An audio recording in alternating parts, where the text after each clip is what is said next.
Paquete de medidas, día muy importante para empezar a pensar cuál es la Argentina que viene. Ahora vamos a discutir, ¿sí?, con nuestros invitados. Vamos a hablar punto por punto de algunas cosas que hoy se discutieron. Primer punto, tarifas. La idea que hay, ¿sí?, de este borrador que nosotros manejamos, de la ley que enviaría justamente el gobierno al Congreso, indica que se va a facultar al Poder Ejecutivo Nacional, ¿sí?, a rehacer una suerte de marco de revisión tarifaria, a frenar con el impacto justamente de tarifas, ¿sí? Revisión tarifaria a los efectos de frenar el impacto de tarifas en los distintos sectores de la población, con lo cual se autoriza a revisar, pero también a intervenir la actuación de los entes reguladores. Este es el primer punto. El segundo punto pasa por el tema jubilaciones, ¿sí?, donde el presidente Alberto Fernández modificó también algunos detalles a tener en cuenta. Primero, se establece la emergencia previsional por la pérdida del poder adquisitivo justamente de los jubilados, sobre todo aquellos que cobran la mínima, los de menores ingresos. Se instruye al propio Poder Ejecutivo Nacional a construir un nuevo índice, es decir, se suspende, ¿sí?, el índice que se conoce hasta el momento, después vamos a discutir si esto está bien, si esto está mal, y se obliga a reforzar las jubilaciones mínimas en 180 días. Ya hubo algunos anuncios, yo acá tengo algún detalle también que el propio presidente anunció, ¿sí?, porque hizo referencia, tenemos que tener en cuenta que en diciembre hubo un aumento de las jubilaciones por la movilidad jubilatoria, pero se va a sumar un bono adicional de 5.000 pesos en diciembre y de 5.000 pesos en enero, mientras obviamente se sigue trabajando en aquello que prometió en campaña el presidente Alberto Fernández de los remedios, los medicamentos gratis para los jubilados. Tercer punto, las pymes. Poneme las pymes acá, que también es otro de los puntos en donde hubo anuncios rápidamente. Se habló de una profunda moratoria, es decir, una suerte de perdón para aquellos que estén con la soga al cuello de este sector, ¿sí? Un nuevo plan de pago, 6 meses para empezar a pagar, 10 años de plazo y mitad de tasa que la actual. Hay que ver si esto termina reactivando un sector muy castigado en la Argentina en estos últimos 4 años. El punto número 4 también se anunció y el propio presidente se encargó de comunicárselo a sectores del radicalismo. Suspende el consenso fiscal. Se autoriza al propio Poder Ejecutivo Nacional a establecer acuerdos bilaterales con las provincias de suspensión justamente de los efectos del consenso fiscal que obligaba a las propias provincias a reducir impuestos. Vamos a ver cómo impacta todo esto, lo vamos a hablar con los invitados. El quinto punto es un punto que sin duda es el fundamental. Está Gabriel Rubinstein, vamos a hablar de la deuda con él. Se autorizó al propio Poder Ejecutivo Nacional a renegociar y construir un nuevo perfil de vencimientos de deuda con bonistas, con organismos multilaterales, y se toma como criterio para la aceptación de la mejora o de mejorar el plazo en la tasa o en el capital. O sea, que el objetivo es tener una suerte de programa de deuda a 20 años con sustentabilidad en vencimientos. Lo vamos a estar hablando, ¿sí? El punto número 6, se hace una suerte de ataque a la economía en negro, ¿sí? Muchas veces nos han escuchado a nosotros decir que el 30 o el 40% de la economía todavía es informal en la Argentina. Se establece en este caso una sobretasa de castigo a empresas que retiran por caja u otra modalidad de dinero en efectivo y no afecta ni a comercios ni a personas físicas.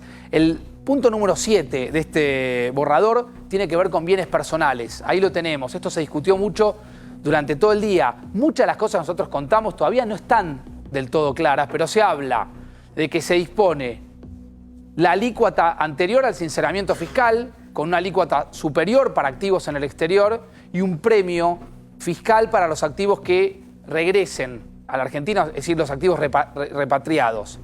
Punto número 8, el ámbito laboral.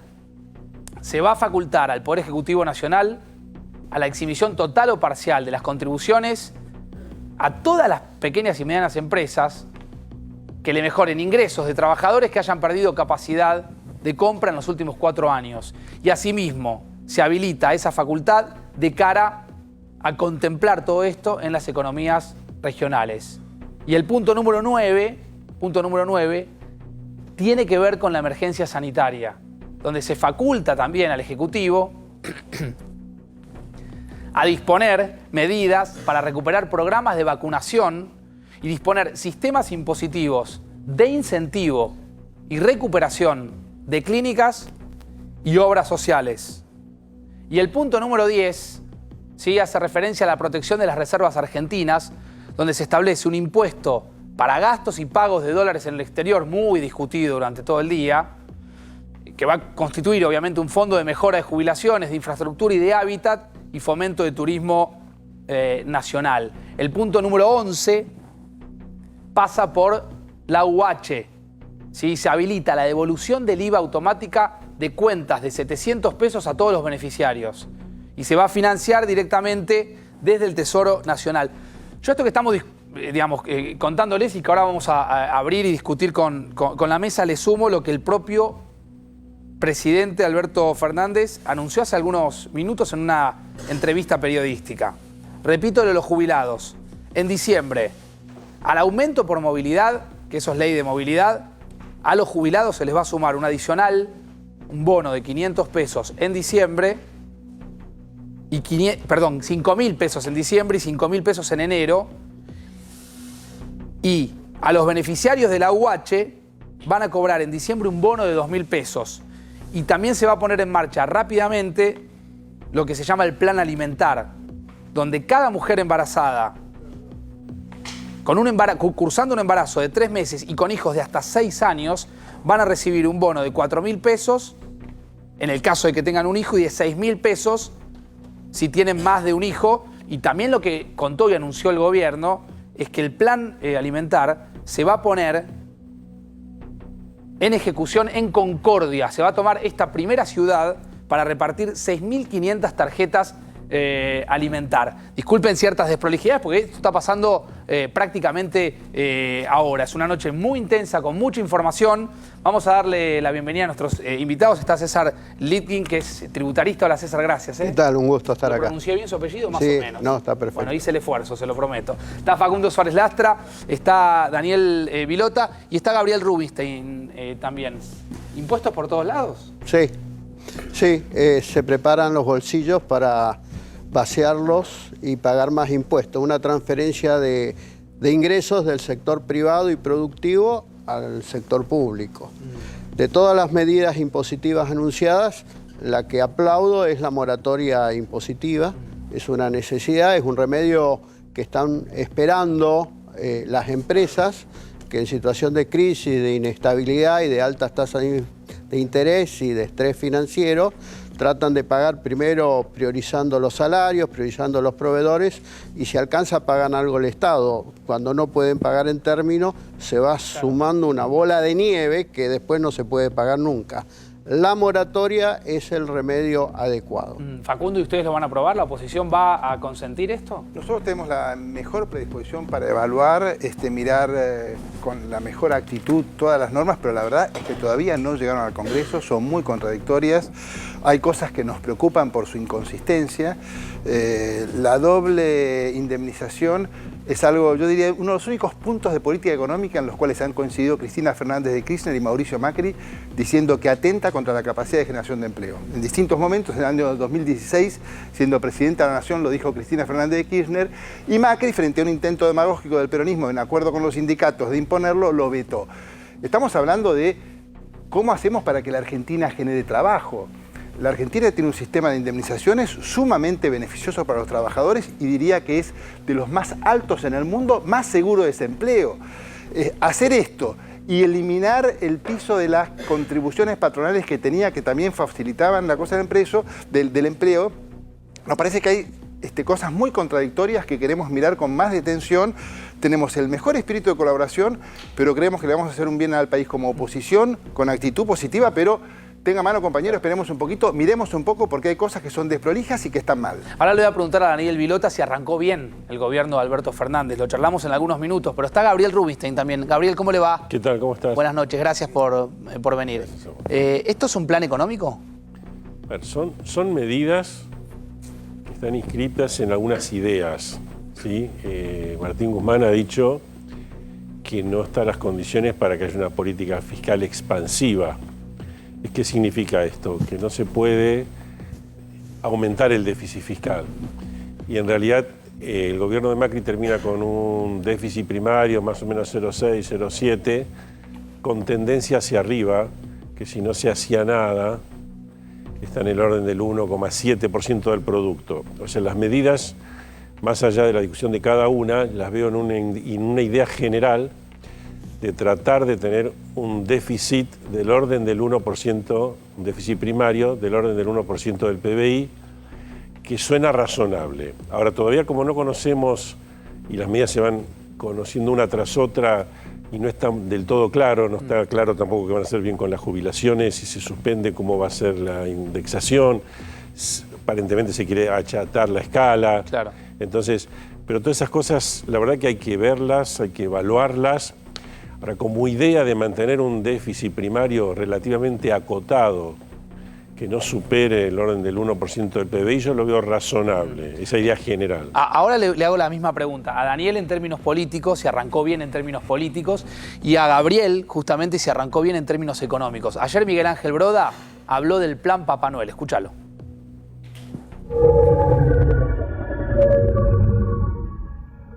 ¿Qué es la llave de Argentina? La confianza, la generar expectativas. La tradición marxista dice, no, mire, ese es un invento del capitalismo. El nuevo ministro dijo, mire, yo tengo que generar credibilidad para generar confianza. En la confianza, ahora hay dudas sobre la confianza, porque usted pone por 6 meses la doble indemnización.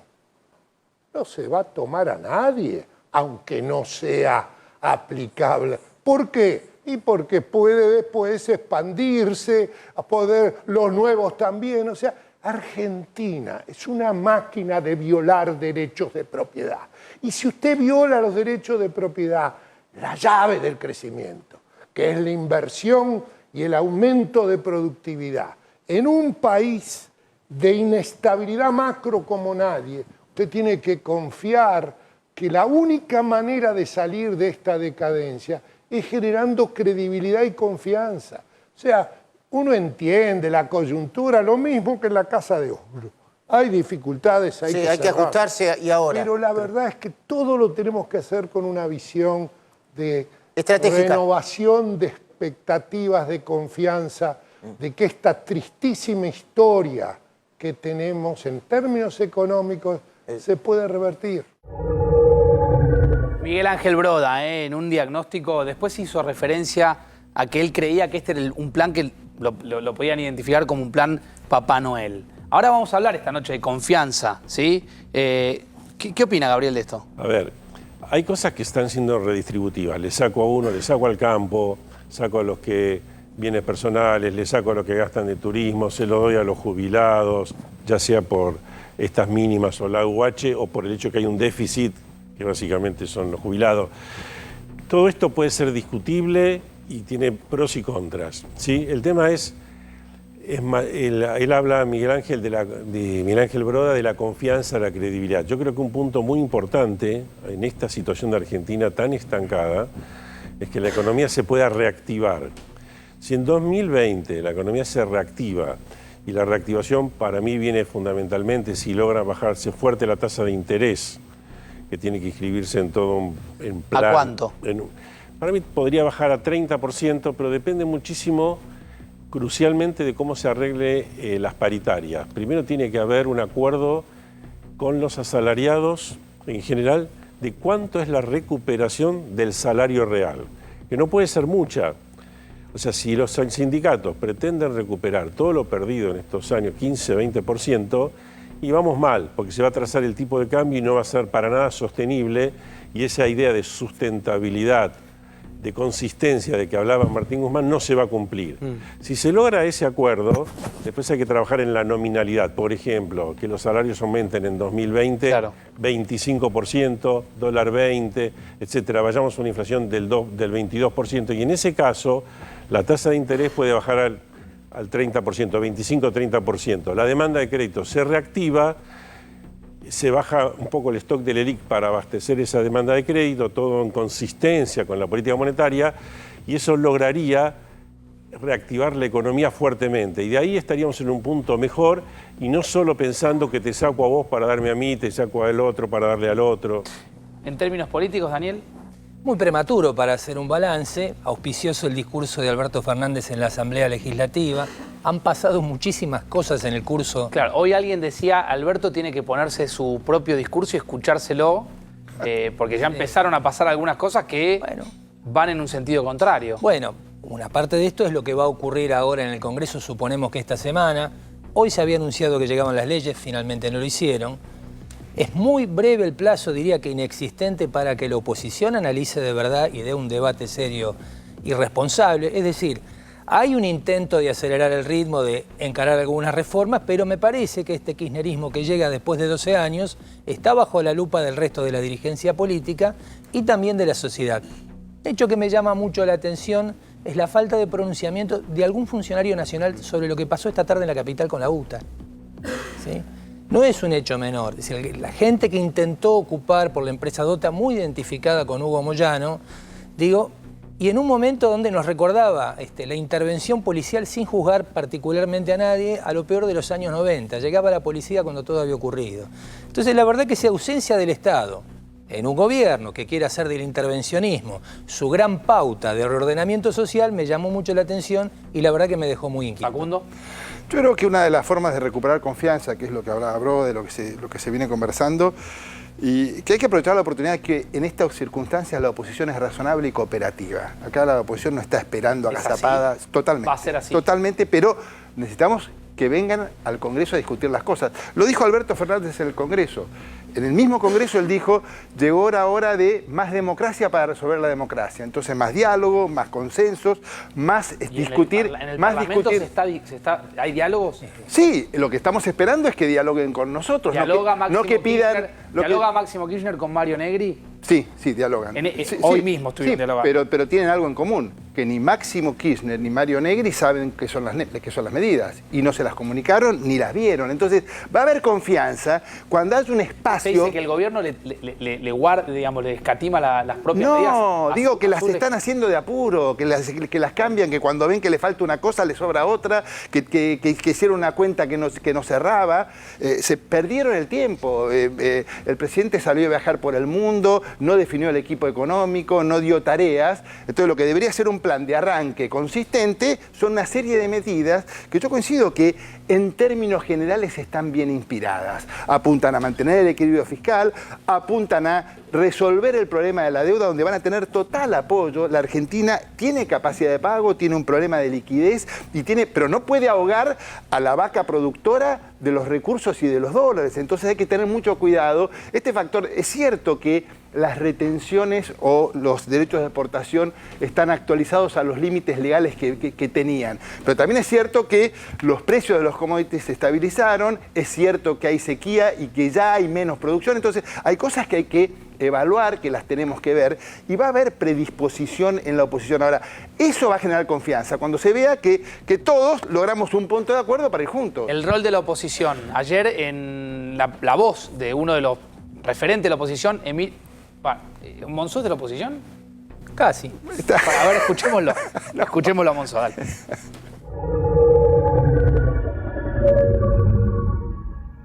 Me remito a cuando comenzamos nosotros en el 2015. En el 2015 tuvimos un bloque justicialista de 19 diputados nacionales que apoyaron las iniciativas del gobierno. Digamos que salió del cepo, tomó muchas medidas Mauricio Macri, terminó con 2 miembros de la Corte en comisión, casi prácticamente, y sin embargo el peronismo, todo eso, entendiendo que era un gobierno recién legitimado en las urnas, tuvo el apoyo. El sector de Sergio Massa en ese momento sabía que el gobierno de Mauricio Macri necesitaba ese apoyo también, con gestos muy importantes como ir a Davos con el presidente de la Nación en ese momento. Me parece muy prematuro, creo que hay que darle tiempo, pero está instalado, esto es parte de la grieta. Sí, y desde el lado de la política también tienen que ayudar, porque lo de Rafecas no ayuda. Lo que acaba de decir el presidente, haciendo el comentario de un hecho tremendo, lamentable como es este asesinato del turista inglés, donde tuvimos la buena noticia de ver al gobierno nacional y al gobierno de la ciudad trabajando juntos y con resultados inmediatos prácticamente. ¿Por qué tiene que decir el presidente? No es como decía Bullrich. Estamos trabajando juntos. Esa mañana habían trabajado juntos y el presidente gratuitamente tira eso. Nos ponen a Rafecas, nos ponen a Zanini para manejar la procuración del Tesoro, para negociar los desastres que hizo el kirchnerismo con YPF. Hay juicios millonarios donde se requiere gente más confiable. Entonces el gobierno tiene que dar señales también de más amplitud para generar esa confianza. Y yo creo que en términos de la política, Rafecas, Zanini, hay lugares que esta idea de Kicillof poniendo el lawfare como un tema justificatorio de las persecuciones sistemáticas de la prensa y la justicia, pareciera que acá nadie robó nada. El otro día Broda lo dijo con mucha claridad. Acá vimos millones de dólares llevándose y acá no hay perseguidos políticos. Hay gente que está siendo investigada por delitos muy avanzados en su investigación.